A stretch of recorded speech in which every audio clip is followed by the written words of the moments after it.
છેલ્લા 2 વર્ષથી હીરા ઉદ્યોગ મંદીમાંથી પસાર થઈ રહ્યો છે, ત્યારે હીરાની મંદીથી સૌથી સીધી અને માઠી અસર રત્ન કલાકારો પર પડી છે. ઘણા હીરાના કારખાનામાં કારીગરોને છૂટા કરી દેવાયા છે, ત્યારે દર વર્ષે સામી દિવાળીએ સતત ધમધમતા કારખાનામાં હવે કારીગરો હડતાલ કરવા મજબૂર બન્યા છે. બોનસની વાત તો દૂર રહી, 15% પગાર કાપવાની જાહેરાત થતાં જ સમસમી ગયેલા રત્ન કલાકારોએ એશિયન સ્ટાર ડાયમંડ કંપનીમાં જ વીજળી હડતાલ કરી છે. એશિયન સ્ટાર ડાયમંડ કંપનીના રત્ન કલાકારો હડતાલ પર ઉતર્યા છે.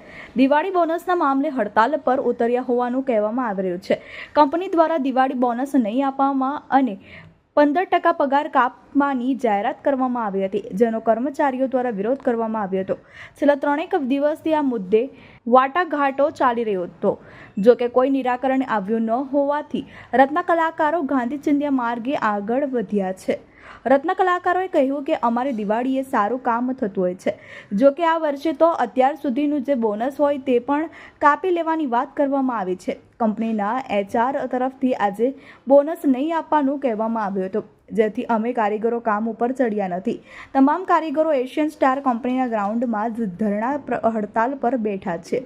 અમારા પગાર અને બોનસ હક છે, પરંતુ તેના પર તરાપ મારવી યોગ્ય નથી.